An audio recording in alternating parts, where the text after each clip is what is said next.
History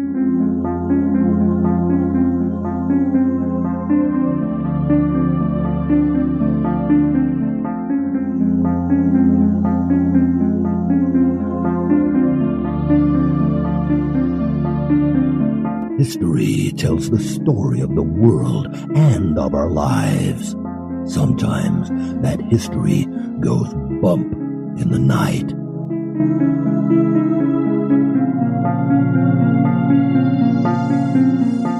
Broadcasting from the center of oddity and the supernatural in Central Florida, it's the History Goes Bump podcast.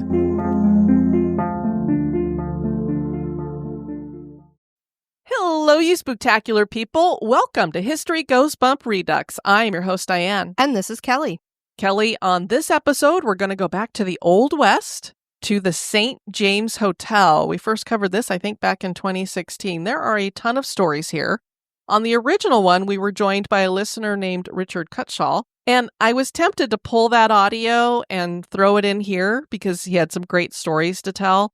But this is back in 2016 when we were doing it over Skype and he was on a cell phone, and so the audio was just not very good. So I just went through and basically did my own little transcript with it. So we'll share what he shared on that original story. Are you ready to go back? I'm ready.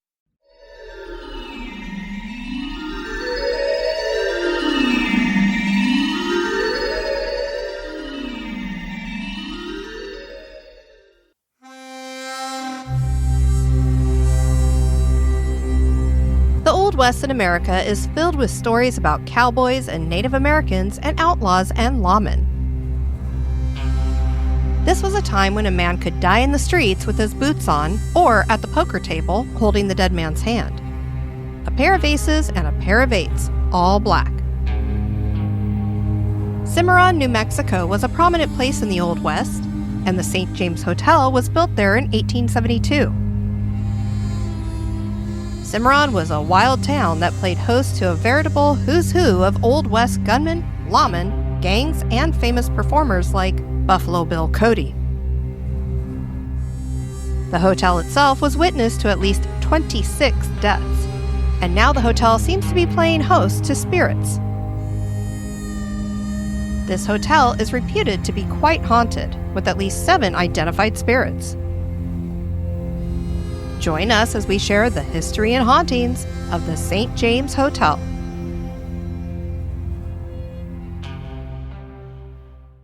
There are many buildings and markers in Cimarron, New Mexico that reflect upon the town's heyday during the Old West days of the 1800s. Cimarron was originally home to the Native American tribes of the Ute, Jicarilla Apache, and Anasazi.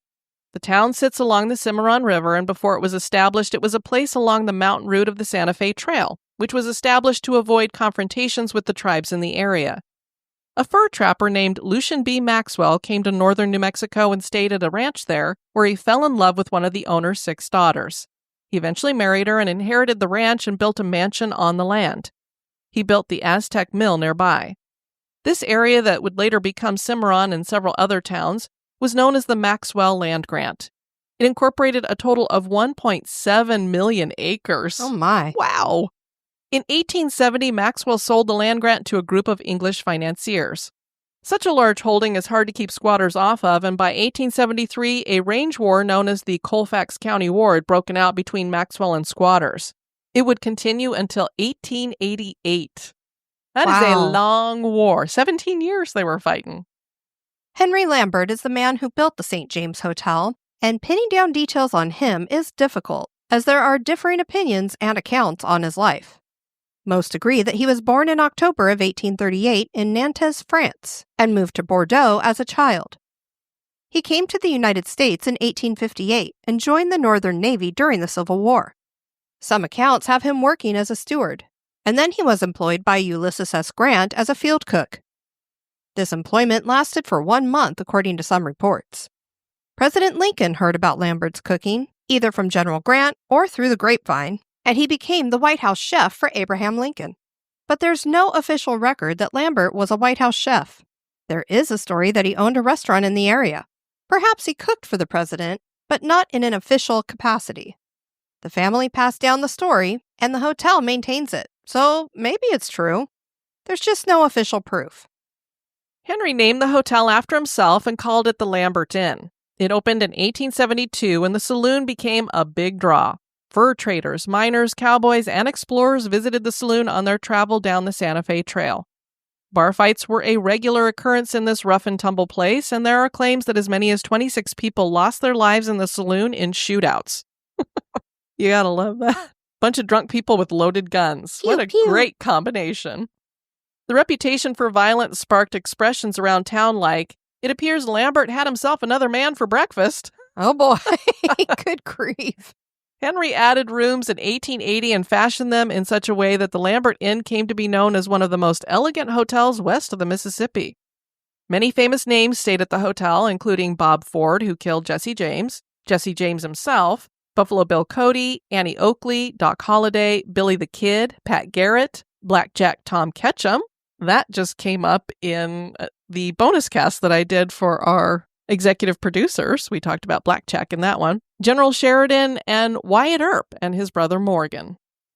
Henry was married twice, first to a woman named Anna who died in 1881, and then to Mary in 1883. He had 5 sons with Mary: William, Frank, Johnny, Fred, and Eugene. Fred went on to become sheriff in Cimarron, and he always told people that Buffalo Bill Cody taught him how to use a gun. Fred was also a member of the tribal police and a territorial marshal. Cody even gave Fred the nickname Cyclone Dick because he was born during a blizzard and he became his godfather. Cody loved Cimarron, and he loved staying at the hotel. He met Annie Oakley at the hotel and invited her to join him in performing the Wild West show. When the two took the show on the road, an entire village of Native Americans from the area joined them. I can only imagine Buffalo Bill Cody walking down the hallway and Annie Oakley walking down the hallway. Maybe they're going to go and get some breakfast or something. And it's like, "Hey, you got a couple of guns there on your belt. Do you shoot, little lady?"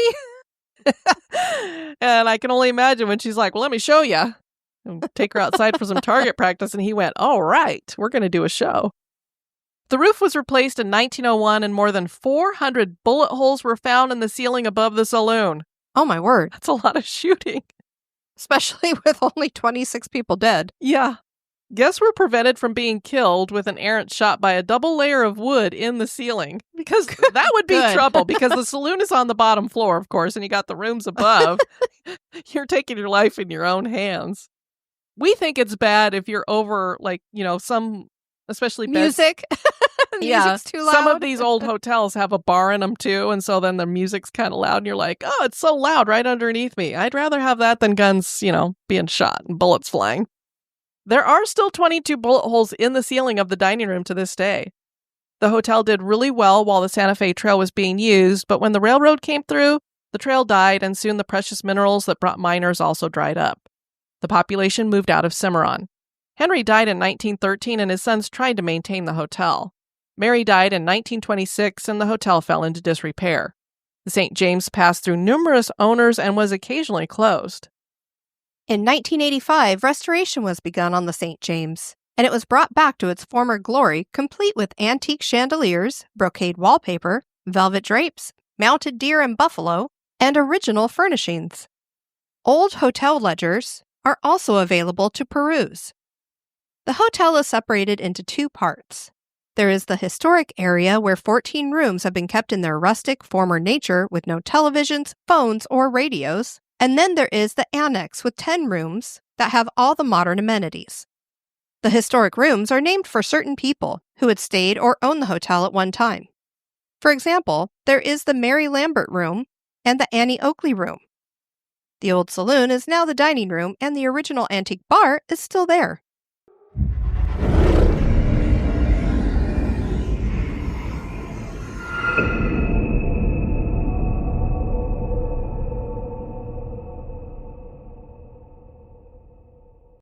The St. James Hotel staff are not shy about their ghosts. The sightings and reports are numerous about the ghosts at this location, and it is considered one of the most haunted places in New Mexico. And boy, do we have a ton of stories to share with you. Probably one of the most ghost story-filled episode we're going to do. There are at least 7 identified ghosts here. The second floor is the most haunted area. Nearly all the senses are affected, from the scent of roses and cigar smoke to the feeling of cold spots to the sound of disembodied voices and haunting music to seeing full-bodied apparitions. The hotel has been featured on A Current Affair and Unsolved Mysteries, Ghost Adventures investigated during Season 9. Before the crew was locked down, they witnessed the chandelier swaying. The SLS camera captured a figure standing on a table, and another time there was a figure that raised its arms when asked to do so. They heard the disembodied laughter of children and heard 3 different voices. Disembodied footsteps of someone wearing boots was heard. A ball of light appeared out of a headboard and went in a zigzag fashion before disappearing. They captured EVP saying, "Thank you, I'm dead," and smoke. Mary Lambert gave birth to all of her children at the hotel. Her son Johnny was born in 1889, and tragically he was killed in an accident in 1892 inside the hotel. His spirit has been seen here. Mary died at the hotel as well, and she seems to have remained behind to watch over Johnny. The two are seen together often. The epicenter for hauntings by Mary seemed to be in her room, room 17. Her rose-scented perfume is smelled in the room. If a guest opens the window in the room, they will hear a tapping on the window until the window is closed. She doesn't like that window open, apparently. Apparently not. Do not let fresh air in. We only want DEAD, dead air in. Her apparition is seen in the room and in the hallway outside the room, and she usually has a milky white appearance. Sometimes Johnny's ghost is witnessed playing with 2 ghosts of little girls who are said to have died at the hotel as well. The girls were 8 and 10 when their family stopped at the St. James Hotel. They had been traveling along the Santa Fe Trail and the girls became ill. Unfortunately, both died from their illness. They are most often seen playing in the hallway by the governor's room. The spirit of a prostitute has been identified as Melissa because EVPs have been recorded of a female voice saying her name was Melissa. She probably died at the hotel. Ladies of the evening were not really allowed by Mary, but they would sneak in late at night through a side door and then slip out in the mornings before Mary made her rounds. Melissa's playful and enjoys tugging at men's hair, sitting in their laps, and tickling their necks. There is a room at the hotel that is so haunted and by such a negative entity that no one is allowed to rent the room. The room is actually padlocked. That is room 18, and it was a room that was rented by Thomas James Wright, who was known as TJ, on March 31st, 1882. He liked poker, and he was playing a game in the poker room with Henry Lambert and a couple of other men. The game got heated, and a legend about the game claims that Henry ended up putting the hotel into the pot. TJ won the pot and the hotel. Another story just claims that TJ won everybody's money. Whatever the case, somebody was not happy about losing and shot TJ in the back as he walked down the hallway to his room. He threw himself into his room and locked the door. He succumbed to his injuries during the night. No one was ever convicted for the murder, and now his angry spirit has remained in room 18. TJ's ghost has violently pushed and shoved people, including an owner who decided to put the padlock on the room. She claimed to see an angry orange ball of light in the upper corner of the room once also. None of the staff is brave enough to enter the room to clean it, and so the room is staged as though a gambling, drinking cowboy is still in the room. When guests were allowed in the room, they would report seeing a cowboy popping up in the window, and one couple told a security guard, quote, "A cowboy ghost was rocking, watching, and grinning at us." Ew. Another peculiar entity may not be a ghost at all. This thing is called the imp or little imp. I'm already like, no. He is a dwarf-like man who is very mischievous. He moves objects around and likes to take things and then return them later. He laughs at the staff and plays tricks on them as well. Other unknown entities are here, and some think that spirits come and go because of the nearby Santa Fe Trail. It seems to be some kind of energy highway. These spirits knock things off the check-in area, pictures fall off of walls, lights flick on and off, and cold spots are felt. Cameras malfunction often inside the hotel. A college student named Cody Mutz worked at the hotel during summer breaks. In 2002, he was working the front desk when he was startled by a loud shriek coming from a far corner. His eyes darted about looking for whoever had screamed. There was no one in that corner. And guests on the other side of the lobby seemed to have not heard the noise. Weird. That is very weird. I mean, the imp's just mischievous. It's like a little mini Hoonie or something.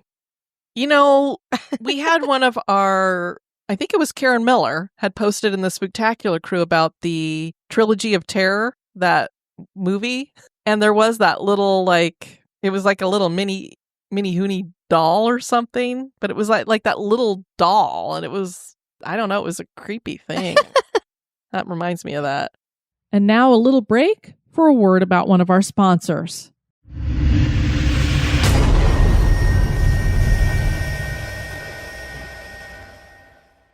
All right, moving right along.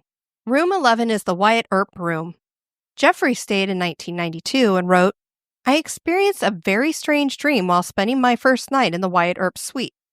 I dreamt that I was sitting in the corner of the bedroom opposite the bed watching my wife sleep and couldn't understand why I was out of bed. Then I heard voices, faint at first but gradually getting louder. They were muffled, so I couldn't understand exactly what they were saying. I tried to get up to return to bed, but absolutely could not move. Then I tried to speak in order to get my wife's attention, but could not speak. I tried to scream, but could not scream. I abruptly woke up. It was 4 a.m. I realized I was only dreaming and went back to sleep. The odd thing is that my wife dreamed of me sitting on the dresser, watching her as several cowboys moved in and out of the room's doorway. I'm thinking these two were not actually dreaming. Yeah. Maybe you guys were in a sort of awake state and were seeing things. Bizarre. I mean, how are they having a dream that seems to go together? Right. It's just weird. Someone staying in 2007 wrote, an overwhelming smell of cigar smoke permeated the air. It was choking in its intensity. The weird thing was, well, one of the weird things, that we couldn't see any smoke. That's right, we were sleeping with the light on. Well, at least they admitted it. We opened the hall door and there was no smoke or smell out there. Still, it was strong inside the room. Yet another person wrote in 2010, it was about dawn. I was in the state of being asleep and awake. I was lying on the left side of my body when I saw a little boy about the age of 8 to 10 years old at the side of the bed. He had short blonde-brown hair, and all I could see of him was from his nose up, looking at me as I lay in bed. I saw his left arm go up. He was wearing a white gown, the kind worn in the 1800s. He was holding a small stick in his hand, and he placed it underneath my nose. That's so weird. I can distinctly smell charred, damp wood, like the smell of wood from a campfire that was doused with water, and the coldness of the stick as it touched my skin. I immediately woke up. The little boy had disappeared, and I still had the residual feeling under my nose from where the stick had touched me. I said, hello, turned over to my right side, and fell back to sleep. That is my story, and I'm sticking to it. I've stayed at the hotel several more times after that first encounter, and I never have the same experience twice. The St. James Hotel is real, and it is haunted. That is so weird, because it's almost like she's presenting it like she was having a dream of this little boy with the stick. And then she had the actual physical manifestations. To me, I think she was awake and actually experienced that. I wonder what was up with the stick and where he got it from. I don't know. The Jesse James room is room number 5, and here are experiences people have had in there. Annette stayed in 2007, and she said, we're not into the paranormal, but we did experience our own private haunting. At about dawn, I was jarred out of bed by a loud squealing noise. It was the smoke detector on the 10-foot ceiling above the bed. I sniffed and stuck my head out into the hall, but smelled nothing. I returned to bed and pulled the covers up, and it went off again. When my feet hit the floor, it went off. As I lifted my legs to climb back in, it went off again. That's when I thought, uh-oh, spooks. They are playing with you. When I mentioned our experience to the lady at the desk that morning, I got one of those over-the-top-of-the-glasses looks. Aw. I suspect she hears about this stuff from time to time. In looking back, the bed and the room were far from comfortable, but we are very glad we stayed in Jesse's room. It provided a lifelong memory. Roger stayed in 1993 and wrote, my girlfriend Jenny and I visited the St. James during a road trip to Colorado. We were staying in room 5 at the end of the hall on the first floor. I was awakened by Jenny around 1 a.m. She claims that she had woken up and saw a cowboy standing in the corner of the room watching us. She said that as she started to shake me, he vanished into thin air. I'm not sure if she was just dreaming or not, but she is still really freaked out by the incident that occurred to her that night. And another person who stayed in 1997 said, during my first stay at the St. James in 1997, I reserved the Jesse James room on the first floor. Early one morning, I awoke to hear what sounded like someone pacing in the first-floor hallway. Remember, it's hard to walk anywhere in the historic part of the hotel without creating some sort of noise. Obviously, it's old wooden floors. I glanced at the small digital clock beside the bed, another concession the hotel makes to modern conveniences, and saw it was 4 a.m. The pacing continued for at least a half hour. The last time I glanced at the clock before dozing back to sleep, the time was 4:30. I didn't open the door to see whether it was a restless guest or a restless ghost pacing in the hallway, because I thought it would be impolite if indeed another guest was experiencing insomnia. I don't think many people having insomnia just pace in the hallway like that, especially if the floor is creaking. Well, and not at 4 a.m. No. Usually it'll be like, 1, 2, something like that. Yeah. Renee and her husband stayed in the Mary Lambert room in 1990, and they had the following experience. We had reserved Mary's room, which we had heard was extremely haunted. It's on the second floor, the furthest room back on the left side of the hallway. As you enter room 17, the bed sits with the headboard against the wall on the right, and the bathroom is on the left. Past the bed is a sitting area and window. I woke up a couple hours after we had gone to bed that first night and needed to use the bathroom. But when I glanced down at the foot of the bed, a little lady stood there smiling at me. I decided I didn't have to go that bad and tried to go back to sleep. I couldn't. So I looked down there again. The little lady smiled at me again. My husband was snoring beside me, and I shook him awake. I said, I have to go to the bathroom, and there's someone at the foot of the bed. I didn't mention whether the person was male or female. He glanced down there and said, Oh, it's just Mary. Yep, Mary was still there. I said, I'm not going to the bathroom with her standing there unless you stay awake. He agreed to do so, and I edged past the foot of the bed, took care of business, and rushed back to bed. Mary had vanished, and my husband was fast asleep. So clearly he wasn't bothered at all by the fact that there was a ghost in the room, and he went right back to sleep. Not even there. He's not even awake to protect her as she came back from the bathroom. But wow, what a long experience to have an apparition just sitting there smiling. Yep, I'm still here, smiling. Yep, I'm still here. And then she actually edges past it to go to the bathroom. It's like, whoa. It's amazing. I would have not gotten out of bed. But I probably would have been reaching for my phone like, can I get a picture? Carol wrote of the Mary Lambert room. My friend Ashley and I stayed in room 17 at the St. James Hotel. We were sitting on the bed in the room talking when I'd gotten up and gone into the bathroom. Ashley was talking to me when suddenly she became quiet. I walked out of the bathroom and saw that her face had turned extremely pale and drained of all color. She jumped up off the bed and ran out the door. I chased after her and asked her what had happened. Shaking with terror, she explained to me that she had seen a transparent lady dressed in Victorian-era clothing with light brown hair walk straight across the room, but she had only seen the reflection of her in the mirror. Oh boy, here you got a ghost with a reflection. So she didn't actually see the apparition in the room walking. She saw it walking in the mirror. That's so weird. Interesting. She refused to go back into the room, so we went down to the front desk and requested to switch rooms. We spent the rest of our stay downstairs in the Pancho Grego room. Crystal was staying in room 20 and reported, I hadn't had anything along the lines of a strange experience until the night I stayed at the St. James Hotel. I was staying in room 20 while my travel mate was in number 12. After hanging out at the bar until midnight, I went up into my room, shut off the light, and had just climbed into bed when a pair of pants went flying through the air and hit me in the face. What in the world? Maybe she should have folded them and put them away? There was no one in the room, just me. Naturally, I freaked out and left the room. Did you put your pants on first? I stayed the night with my friend in her room, sleeping on the floor. The next morning, we both went back to room 20. My clothes had been pulled out of my suitcase and they were in a pile on the floor. I quickly packed everything up and we checked out. Well, it was just trying to help you unpack, I guess, just not doing a very good job of it. Kim reported from room 23 in 1996. During my visit at the St. James, I stayed in room 23. I went to bed around 11. A few hours later, I woke up suddenly. I looked around because I got that funny feeling that I wasn't alone. To my surprise, I was right.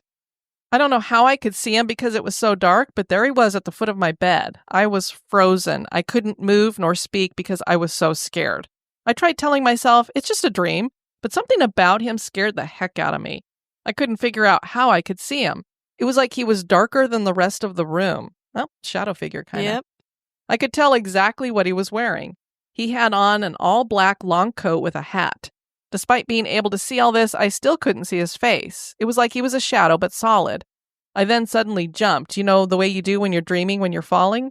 I looked around and he was gone. I was relieved and thought it was just a dream, but the experience just seemed so real. As I said earlier, our listener Richard Cutshall stayed there, and he joined us on that original episode to talk about his experiences. He'd said, I didn't get a creep factor when we walked in. They're pretty open about the history of the hotel and about it being haunted. So when we checked in, we asked the desk clerk if she had any ghost stories to share. She said, oh yeah, I have some stories.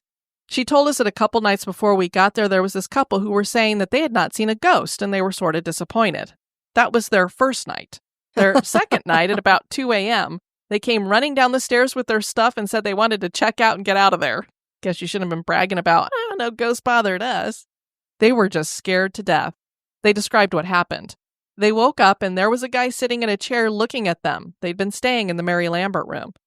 While Richard was talking to the desk clerk, a housekeeper came along and overheard them, and she said that she'd had an experience from that room as well.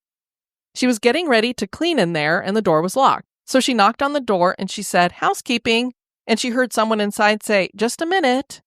This surprised her because she had only knocked and called out as a precaution, but she'd been told that there was no one staying in the room any longer. So she goes downstairs and asks the desk clerk about it, and the clerk said the guests had checked out earlier. The housekeeper told her that someone was in the room and responded to her, so the clerk joined her to investigate. They knocked and again heard a voice say, just a minute. The clerk looked at the housekeeper confused, and they both went back to double-check the records. Indeed, the room should be empty, so they asked another employee to join them because they were freaked out at this point.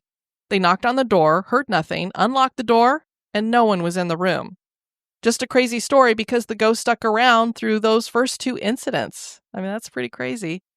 Richard told us that it was a really cool hotel and that he loved the saloon because it had the tin ceiling tiles and the big long wooden bar. He and his wife had a voice recorder with them. They decided to try an EVP session in a room that was set up like a live poker game. Richard said, so we were asking things like, what's your name? And is there someone here with us? And can you give us a sign of your presence? And we're listening and trying to be very quiet. And we heard this very audible breath. It was this long, drawn-out release of air, almost like a sigh, and he actually did it for us, and it was this, Probably exasperated from hearing the same questions over and that was over. And during that episode, that's exactly what I said to him. I'm like, I wonder if they were like bored with getting the same questions over and over. They're like, can you ask something more interesting?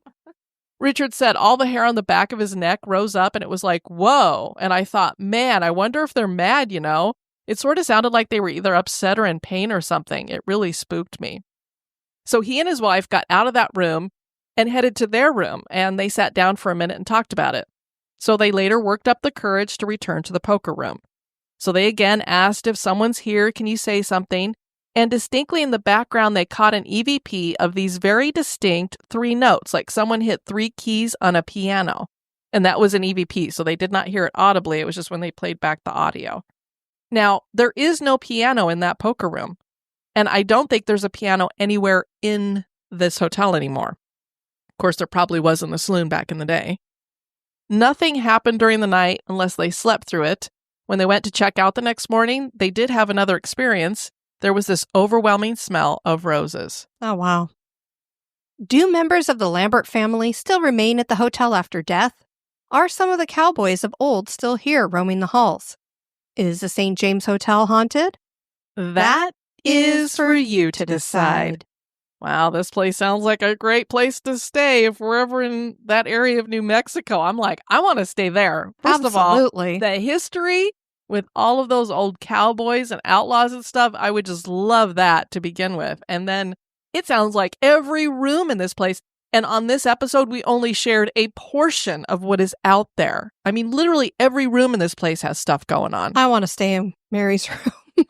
Yeah, I mean, we would definitely try to book that room for sure, because I want to have a little Victorian old lady look over at me and smile. She sounds like a nice ghost. Yeah. Want to thank you guys for joining us on this Redux. I've been your host, Diane. And this has been Kelly. You take care now. Bye-bye.